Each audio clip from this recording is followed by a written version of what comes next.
हाय दोस्तों, कैसे हैं आप सब। आशा करते हैं कि ठीक ही होंगे। तो आज की कहानी मेरी उन लोगों के लिए है जो हमेशा बोलते रहते हैं कि ये काम मुझसे नहीं होगा, ये बहुत बड़ा है, कैसे करूंगा मैं इसको। तो कैसे करूंगा मैं इसको, इसी को लेकर के ये कहानी मैं आपको सुनाऊंगा। तो दोस्तों, ये कहानी उस समय की है जब प्रभु श्री राम माता सीता को लंका से वापस लेने के लिए समुद्र में पुल बना रहे थे। उसमें ढेर सारी वानर सेना बड़े बड़े पहाड़ों को लाकर के प्रभु राम का नाम लिख करके समुद्र में छोड़ रही थी। और उसी बीच हनुमान जी की नजर एक गिलहरी पर पड़ी। तो हनुमान जी मन में सोचा, इतनी ढेर सारी वानर सेना के बीच में या छोटी सी गिलहरी पहाड़ों के बीच में क्या कर रही है। तो हनुमान जी गिलहरी के पास जाकर देखते हैं। तो हनुमान जी ने क्या देखा कि वो गिलहरी समुद्र में पानी में जाकर के अपने शरीर को गीला करती है और फिर उसके बाद सूखी बालू के ऊपर लौटती है। उससे क्या होता है कि गिलहरी का गीला शरीर होने के कारण बालू उसके शरीर पर चिपक जाती है और फिर वो पहाड़ों के ऊपर जाकर उस बालू को हिला देती है। यह सब हनुमान जी काफी देर तक खड़े खड़े देखते रहे। फिर वो हनुमान जी प्रभु श्री राम के पास गए, बोले प्रभु। भगवान राम बोले, हाँ हनुमान। तो हनुमान जी बोले, क्या प्रभु समुद्र में पुल बनवाने के लिए गिलहरी को भी बुलाया है। तो प्रभु राम मुस्कुराए और बोले, नहीं तो मैंने तो नहीं बुलाया। तो हनुमान जी बोले, फिर प्रभु आपने नहीं बुलाया तो फिर यहाँ क्यों आई है। अरे इतनी ढेर सारी वानर सेना के बीच में अगर किसी का भी पैर पड़ गया तो दबकर मर जाएगी वो। तो प्रभु श्री राम जी बोले, ठीक है, उसको बुलाकर मेरे पास लाओ। हनुमान जी वापस गिलहरी के पास गए और गिलहरी से बोलते हैं, ओ गिल्ली इधर आ। तो गिलहरी भी उसी भाषा में बोलती है, ओए बंदर तू खुद चला है मेरे पास। तो हनुमान जी मन में सोचते हैं, कितनी बड़ी सरकार है ये जो मेरे से ही बोलती है खुद चला है मेरे पास। तो हनुमान जी उसके पास जाते हैं और बोलते हैं, चलो प्रभु श्री राम ने बुलाया है तुमको।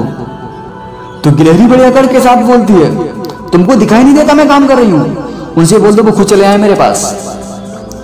हाय हाय, हनुमान मन में सोचते हैं कितनी बड़ी सरकार है ये। हनुमान जी वापस चले जाते हैं और प्रभु श्री राम के पास जाकर के बोलते हैं, प्रभु चलो वो खुद बुला रही है तुमको। प्रभु राम जी मन में मुस्कुराए, चलो ठीक है चलता हूं मैं। प्रभु श्री राम जी उस गिलहरी के पास जाकर के बड़े प्यार से बोलते हैं, गिलहरी। तो गिलहरी बोलती है, हाँ बोलो। अरे इतनी ढेर सारी वानर सेना के बीच में तुम क्या कर रही हो। इतनी छोटी हो, अगर किसी का भी पैर धोखे से भी तुम्हारे ऊपर पड़ गया तो तुम्हारी मृत्यु भी हो सकती है। तो जरा ध्यान से सुनना, उस गिलहरी ने क्या उत्तर दिया, प्रभु मैं अपना काम कर रही हूं। तो प्रभु श्री राम बोले, तुम इन पहाड़ों के बीच में ऐसा कौन सा काम कर रही हो।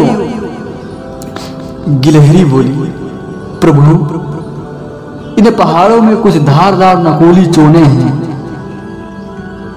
जो आप इन पहाड़ों के ऊपर से निकलोगे तो कहीं वह धारदार चोने तुम्हारे कमल से भी कोमल पैरों में ना चुभ जाएं। इसीलिए प्रभु मैं समुद्र से बालू ले जाकर कटोली नोकों को बंद कर रही हूं। और प्रभु आपका दूसरा प्रश्न क्या था कि इतनी ढेर सारी वानर सेना के बीच में किसी का भी पैर मेरे ऊपर पड़ गया तो मेरी मृत्यु हो जाएगी। तो उसका प्रभु जवाब ये है कि इतनी ढेर सारी वानर सेना के बीच में अगर किसी का भी पैर पड़ के मेरी मृत्यु भी हो जाती है तो मैं बड़े गर्व के साथ मरने के लिए तैयार हूं। क्योंकि एक नारी सम्मान में एक नारी की जान भी चली जाए फिर भी बड़े सौभाग्य की बात है। और वो भी माता सीता जैसी नारी के लिए अगर मेरी जान जाती है तो उसके लिए मेरे को कोई गम नहीं। गिलहरी की बातों को सुनकर प्रभु श्री राम की आंखों से आंसू आ गए और बड़े प्रसन्न होकर गिलहरी को 2 वरदान दिए। पहला वरदान तो यह कि गिलहरी की पीठ पर अपनी 2 अंगुलियों से 2 रेखाएं खींच दी। और दूसरा वरदान ये कि तुम आज से अपने दोनों हाथों से खाओगी। अपने घर परिवार में बड़े बूढ़े कहा करते हैं कि लंबी पूंछ पीठ पर रेखा, दोनों हाथों खाते देखा। तो दोस्तों आपके समझ में आ ही गया होगा गिलहरी से हमको क्या सीख मिलती है? उस गिलहरी से हमको ये सीख मिलती है कि काम कोई भी हो, छोटा या बड़ा, उसको बड़े हर्ष और उल्लास के साथ करना चाहिए। कभी भी अपने आप में नहीं सोचने का कि ये काम हमारे लेवल से बहुत बड़ा है और हमसे नहीं होगा। कोई भी काम छोटा या बड़ा नहीं होता, केवल उस काम के लिए सच्ची लगन होनी चाहिए। बस इतनी ही बात को लेकर के अपनी स्टोरी को विराम देता हूँ। अगर मेरी बात आपको अच्छी लगी हो तो मेरे वीडियो को लाइक करें, कमेंट करें और मेरे चैनल को भी सब्सक्राइब करें। अभी के लिए इतना, और मिलते हैं अगली वीडियो में। धन्यवाद।